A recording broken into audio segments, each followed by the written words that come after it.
જય શ્રી કૃષ્ણ બાળ મિત્રો, કેમ છો બધા? મજામાં ને? તો ચાલો આજની વાર્તા સાંભળીએ. કોયલનું બચ્ચું ભાગ 2. આપણે આગળના ભાગમાં જોયું કે ભીમા નામની કાગડી હતી અને તેને માળામાં 4 બચ્ચા હતા અને ભીમા આખો દિવસ રખડીને બચ્ચાઓ માટે ખાવાનું ભેગું કરતી અને જ્યારે અચાનક તેને ખબર પડી કે તેના બચ્ચામાંથી એક બચ્ચું તેનું ન હતું. કોઈ કોયલ છેતરપિંડી કરીને તેના માળામાં તેનું બચ્ચું મૂકી ગઈ હતી. જ્યારે ભીમાને આ વાતની ખબર પડી ત્યારે તેણે ગુસ્સામાં બધા કાગડાઓને બોલાવી અને એક વેડબાઈ વડે તેના પગ આ માળામાં બાંધી દીધા. હવે આગળ શું થયું તે જોઈએ. બધા બચ્ચા જલ્દીથી મોટા થવા લાગ્યા. ભીમાના 3 બચ્ચાઓ થોડું થોડું ઉડવાનું પણ શીખી ગયા હતા.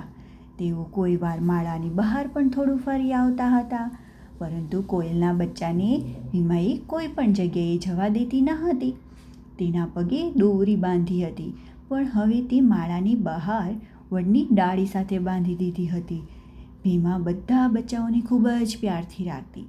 તે તેમને નવી નવી વાતો શીખવતી, વાતચીત કરતા શીખવતી, કાગડા સમાજમાં રહેવાનું શીખવતી, અનેક ગીતો શીખવતી. કોયલનું બચ્ચું પણ સાથે રહીને બધું શીખતું હતું. થોડા દિવસમાં તે કાગડાના બચ્ચાની જેમ ગાવા લાગ્યું, એ જ પ્રમાણે રહેવા લાગ્યું. તે ફક્ત મુક્ત રીતે આકાશમાં ઉડવાની છૂટ ન હતી. ભીમા વડની ડાળીથી દોરી ઢીલી કરી દેતી અને કોયલનું બચ્ચું બંધાયેલા પગે ઉડવાનો અભ્યાસ કરતું. એક દિવસ અચાનક હવાની જોરદાર ઝાપટ આવવાના કારણે વડની ડાળી તૂટી ગઈ અને દોરી ખુલી ગઈ. કોયલનું બચ્ચું એકદમ ત્યાંથી ઉડ્યું અને તેના પંજા દોરીથી બંધાયેલા હતા. દોરીનો છેડો લટકી રહ્યો હતો, પરંતુ તે તો ઉડતું જ રહ્યું. ઘણી દૂર આંબાના બગીચામાં જઈ તેણે નિરાંતનો દમ લીધો. કોયલના બચ્ચાએ જોરથી મદદ માટે બુમરાળ મચાવી મૂકી. તેને પૂરો વિશ્વાસ હતો કે બધી કોયલો જલ્દીથી દોડી આવશે અને તેનામાં પંજામાં બાંધેલી દોરી ખોલી નાખશે. તેનો અવાજ સાંભળીને અનેક કોયલો ત્યાં આવી ગઈ, પરંતુ તેની મદદ કરવી તો દૂર રહી, ઉપરથી તેને ચાંચો મારીને ત્યાંથી દૂર ભગાડવા લાગી. તે અંદરોઅંદર વાતો કરી રહી હતી કે જુઓ, આ કાગડાનું બચ્ચું આપણું રૂપ બનાવીને આપણને દગો કરવા આવ્યું છે. કોયલના બચ્ચાએ ખૂબ સમજાવ્યું કે તે તેમની જાતિનું છે, પરંતુ કોયલો કહી રહી હતી કે તું રૂપ બદલીને અમને દગો દઈ શકે છે, પરંતુ અવાજને કેવી રીતે બદલીશ? તારો અવાજ જ સાચી વાત કહી આપે છે કે તું કોયલ નથી, કાગડો છે, કાગડો. કોયલના બચ્ચાની કાગડાના સમાજમાં જવાની પણ હિંમત ન ચાલી. ત્યાં તો રોજ કાગડાઓ ભીમાને ઉશ્કેરતા હતા કે તે તેને મારી નાખે. તે પોતાના દુશ્મનને શા માટે પાડી રહી છે? એ તો ભીમાની ઉદારતા હતી કે તે તેને પ્રેમથી રાખતી હતી. આ પ્રમાણે કોયલનું બચ્ચું ન તો કાગડા સાથે રહી શકતું કે ન તો કોયલ જોડે. તેની આંખોમાંથી ટપ આંસુ પડવા લાગ્યા. તે આંબાના બગીચાને છોડીને જોરથી ઉડી ગયું અને ઉડતા તે જંગલમાં ગયું અને હાંફતા નદીને કિનારે આવીને હેઠું પડ્યું. ક્યાં જાઉં, શું કરું, એમ વિચાર કરીને તે જોરદાર આંસુએ રડવા લાગ્યો. પોતાના દુઃખમાં તેને ધ્યાન જ ન રહ્યું કે એક કોયલ ઘણા સમયથી તેનો પીછો કરી રહી છે.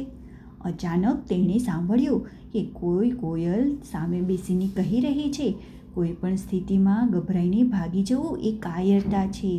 પ્રત્યેક સ્થિતિમાં ધૈર્ય અને હિંમતથી સામનો કરવો, ત્યારે જ જીવનમાં સફળ થઈ શકશો. કોયલના બચ્ચાને ખૂબ જ ગુસ્સો આવ્યો અને તે ગુસ્સામાં જોરથી બરાડી ઉઠ્યું. કોણ છે તું? ભાગી જા અહીંથી.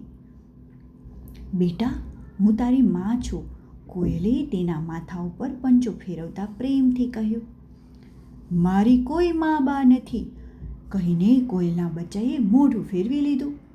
હું તો અનાથ છું, ભીમા કાગડીએ મને પાળ્યું છે, તે કહી રહ્યું હતું. તેની વાત સાંભળીને કોયલની આંખોમાં આંસુ ભરાઈ આવ્યા. તે રૂંધાયેલા અવાજે બોલી, મારા દીકરા, વિશ્વાસ રાખ, હું જ તારી માં છું. તને સારી રીતે પાળી પોષી શકતી ન હતી તો મેં તને જન્મ જ શા માટે આપ્યો? મને મારી કરણીનું અને ભીમાને દગો આપવાનું ફળ મળી ગયું છે. મારા દીકરા, મારું મન આજે તને આ સ્થિતિમાં જોઈને કેટલું વ્યથિત થઈ રહ્યું છે તે તું નહીં સમજી શકે. મારી ભૂલનું પરિણામ તને મળે એ ક્યાંનો ન્યાય? તું મને મારી ભૂલ સુધારવાની તક આપને. કહીને કોયલે બંને પંજાઓ વડે પોતાના બચ્ચાને પકડી અને હૃદયસર સૂચ આપી દીધું. માની મમતા મેળવીને બચ્ચું તો ગદગદ થઈ ગયું. તેની બંને આંખોમાંથી ટપ ટપ આંસુ પડવા લાગ્યા. પછી કોયલે પોતાની ચાંચ વડે ઘણી કોશિશ કરીને તેના પંજામાં બાંધેલી દોરી છોડી નાખી. તે તેને લઈને જંગલમાં એકાંતમાં જતી રહી. ત્યાં એક ઝાડ ઉપર મા દીકરાએ ડેરા નાખ્યા અને ઘણા સમય સુધી રહીને કોયલ પોતાના બચ્ચાને જાત જાતનું શિક્ષણ આપતી રહી. શીખવાડવામાં જે સમય લાગતો હતો તેનાથી બમણો સમય અને શક્તિ એ બાબતમાં લાગી રહી હતી કે બચ્ચું જે ખોટું શીખ્યું હતું તે ભૂલી જાય. તે વિચારી રહી હતી કે જો પહેલાંથી જ મેં તેને સાચો રાહ બતાવ્યો હોત તો આટલી બધી મુશ્કેલીઓ અનુભવી ન પડત. સાચા મનથી જે કામ કરવામાં આવે છે તેને સફળતા તો મળે જ છે. આખરે કોયલ પણ થોડા દિવસમાં બચ્ચાને શીખવવામાં સફળ થઈ ગઈ. જ્યારે તેનું શિક્ષણ પૂરું થયું ત્યારે એક દિવસ બચ્ચાને કહેવા લાગી કે બેટા, હવે તારું શિક્ષણ પૂરું થાય છે.